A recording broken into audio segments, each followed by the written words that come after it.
Bismillahirrahmanirrahim. Assalamualaikum warahmatullahi wabarakatuh. Alhamdulillah, alhamdulillahalamin, wabinasta'in ala umuri din, amma ba'd. Saya akan memaparkan materi pendidikan agama Islam yang kedua.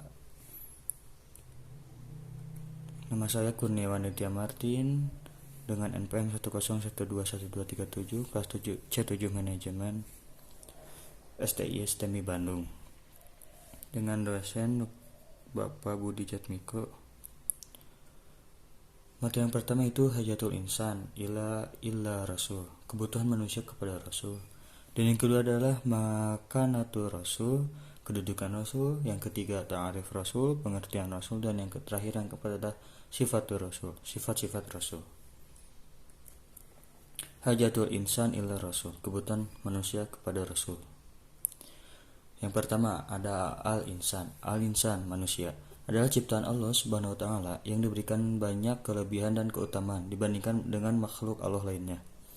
Kata al-insan disebutkan dalam Al-Qur'an. Disebutkan sebanyak 73 kali yang disebut dalam 43 surat. Al-insan menunjukkan pada proses kejadian manusia, baik proses penciptaan Adam maupun proses manusia yang terhadap secara dinamis dan sempurna di dalam rahim.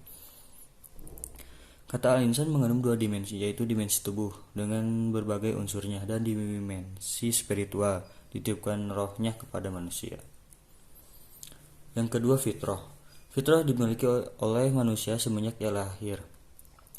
Fitrah manusia sudah dibekali Allah Subhanahu wa taala dengan nilai-nilai yang dapat menilai suatu langkah laku.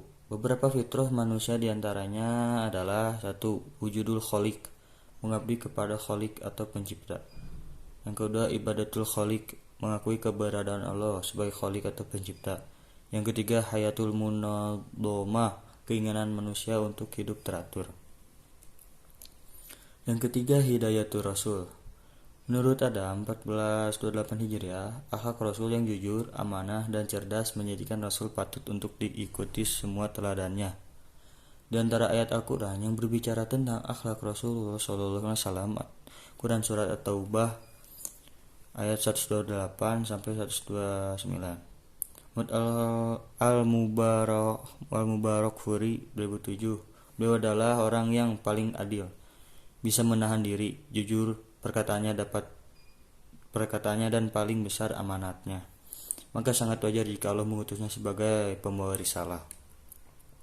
Dari Rasul, hidayatul Rasul ada dua, yaitu ma'rifatul khaliq, petunjuk Rasul digunakan untuk mengenal Allah. Minhajul hayah, petunjuk Rasul yang digunakan untuk mengamalkan Islam yang benar dan ada yang diridhoi oleh Allah Subhanahu wa taala. Yang keempat ada ibadatul sahih. Ibadah sahih adalah ibadah yang menyembah Allah dengan panduan mengikuti Rasul. Rasul sebagai manusia yang mendapat wahyu dari Allah Subhanahu wa taala untuk mengembangkan dan menyebarkan nilai-nilai Islam secara sah dan tepat. Dan yang kedua adalah ta'rif Rasul, pengertian Rasul. Pengertian Rasul. Rasul dari segi bahasa berasal dari kata rasala yang artinya mengutus. Sedangkan secara istilah, kata Rasul artinya adalah seorang laki-laki yang dipilih dan diutus oleh Allah dengan membawa risalah kepada umat manusia. Ciri-ciri khusus Rasul yang diutus oleh Allah Subhanahu wa taala ialah memiliki sifatul asasiyah, sifat-sifat asasiyah. Yang kedua memiliki mukjizat. Contohnya bisa membelah bulan dengan izin Allah Subhanahu wa taala. Adanya al-bisyarat, berita gembira kedatangannya. Yang keempat adanya an-nubuwat, berita-berita kenabian yang disampaikannya. Dan yang kelima adanya ats-tsamarot, hasil dakwah yang dilakukannya.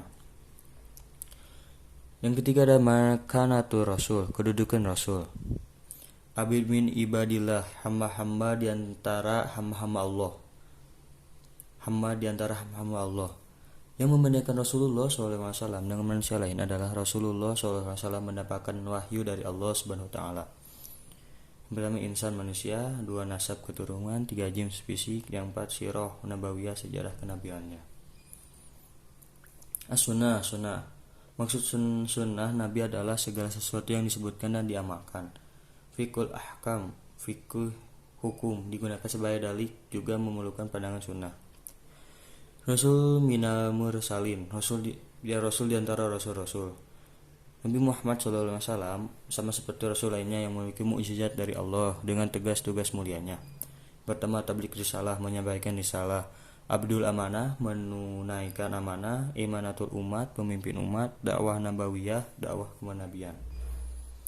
Yang terakhir adalah sifatul rasul.